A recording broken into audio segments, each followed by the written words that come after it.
Mr. Rochester did, on a future occasion, explain it. It was one afternoon when he chanced to meet me and Adele in the grounds, and while she played with Pilot and her shuttlecock, he asked me to walk up and down a long beech avenue within sight of her. He then said that she was the daughter of a French opera dancer, Céline Varens, towards whom he had once cherished what he called a grand passion. This Céline had professed to return with even superior ardor. He thought himself her idol, ugly as he was. He believed, as he said, that she preferred his, athletic build, basically, to the elegance of the Apollo Belvedere. And Miss Eyre, I was so much was I flattered by this preference of the Gallic sylph for her British gnome that I installed her in a hotel, gave her a complete establishment of servants, a carriage, cashmeres, diamonds, dentales, etc. In short, I began the process of ruining myself in the received style, like any other spoonie. So basically, he's paying for her room and board and all the riches that she might like, because he fancied himself in love. I had not, it seems, the originality to chalk out a new road to shame and destruction, but trode the old track with stupid exactness, not to deviate an inch from the beaten center. So men have done this throughout the centuries, right? Spend a lot of money on the person they're interested in, only for her not to reciprocate, and then it's over, and they've lost a lot of money. Don't be like Rochester. I had, as I deserved to have, the fate of all other spoonies. Happening to call one evening when Céline did not expect me, I found her out, which means she was cheating on him. But it was a warm night, and I was tired with strolling through Paris, so I sat down in her boudoir, happy to breathe the air consecrated so lately by her presence. No, I exaggerate. I never thought there was any consecrating virtue about her, meaning he never thought she was a saint. It was rather a sort of pastille perfume she had left, a scent of musk and amber than an odor of sanctity. I was just beginning to stifle with the fumes of conservatory flowers that sprinkled essences when I bethought myself to open the window and step out onto the balcony. It was moonlight and gaslight besides, and very still and serene. The balcony was furnished with a chair or two. I sat down, took out a cigar. I will take one now, if you will excuse me. Here ensued a pause, filled up by the producing and lighting of a cigar. Having placed it to his lips and breathed a trail of Havana incense on the freezing and sunless air, he went on. I liked bonbons too in those days, Miss Eyre, and I was a croquant. Overlook the barbarism, please.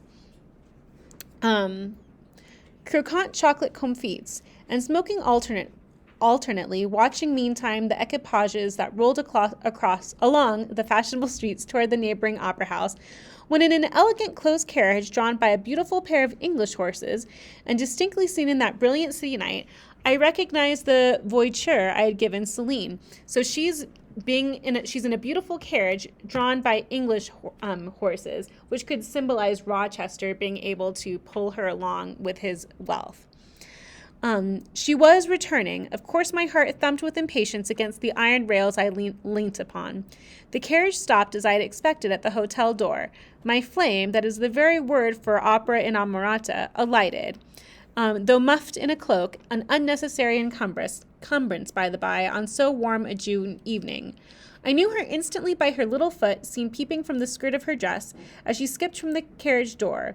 Bending over the balcony, I was about to murmur mon ange, like my angel, in a tone, of course, which should be audible to the ear of love alone, when a figure jumped from the carriage after her, cloaked also, but that was a spurred heel, which had rung on the pavement, and that was a hatted head which now passed under the arch porte cochere of the hotel. You never felt jealousy, did you, Miss Eyre?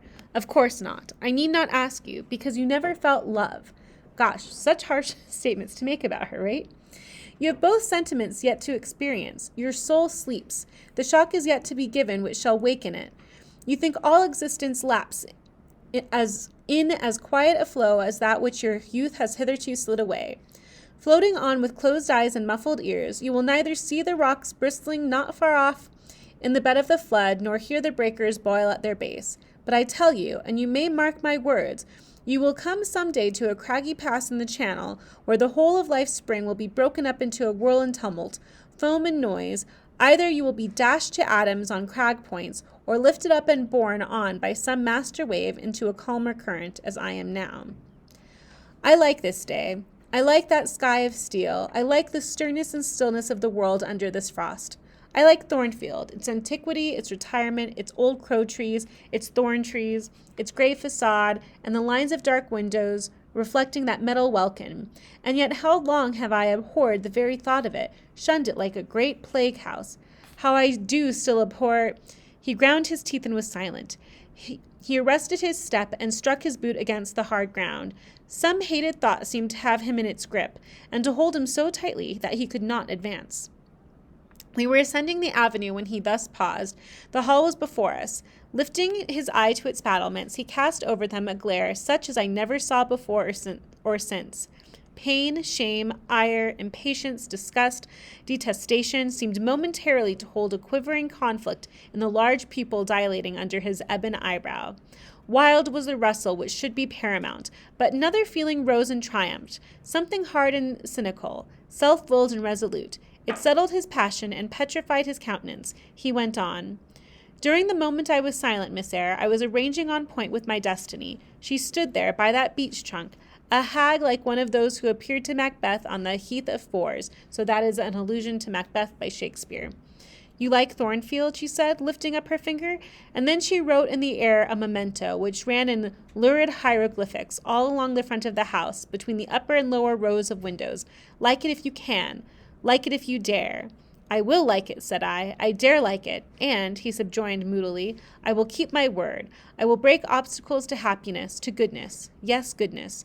I wish to be a better man than I have been, than I am. As Job's Leviathan broke the spear, the dart, and the habergeon hindrances, which others count as iron and brass, I will esteem but straw and rotten wood. So he's kind of in his own world talking here. Adele here ran before him with her shuttlecock. Away, he cried harshly. Keep at a distance, child, or go in to Sophie. Continuing then to pursue his walk in silence, I ventured to recall him to the point whence he had abruptly diverged. Did you leave the balcony, sir? I asked, when Mademoiselle Varens entered. I almost expected a rebuff for this hardly well-timed question, but, on the contrary, walking out of his scowling abstraction, he turned his eyes toward me, and the shade seemed to clear off his brow. Oh, I had forgotten, Celine. Well, to resume.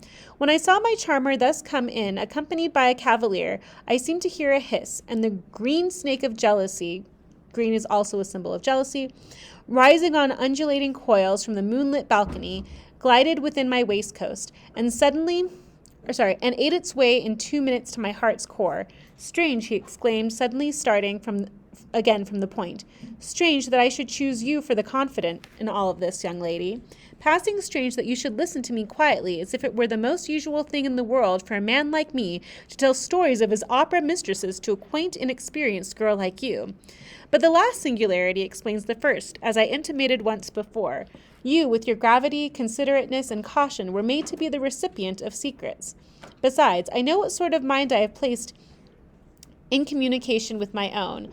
I know it is one not liable to take infection. It is a peculiar mind. It is a unique one. Happily, I do not mean to harm it, but if I did, it would not take harm from me. The more you and I converse, the better, for while I cannot blight you, you may refresh me. After this digression, he proceeded. I remained on the balcony.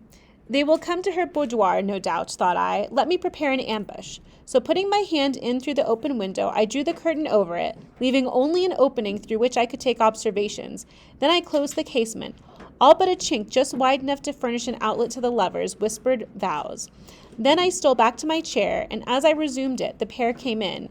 My eye was quickly at the aperture. Celine's chambermaid entered, lit a lamp, left it on the table, and withdrew. The couple was thus revealed to me clearly. Both removed their cloaks. There was the Varens, shining in satin and jewels, my gifts, of course, and there was her companion in an officer's uniform, and I knew him for a young rogue of a vicomte, a brainless and vicious youth whom I had sometimes met in society and had never thought of hating because I despised him so absolutely. On recognizing him, the fang of the snake jealousy was instantly broken, because at that same moment my love for Celine sank under an extinguisher. A woman who could betray me for such a rival was not worth contending for. She deserved only scorn, less, however, than I, who had been her dupe.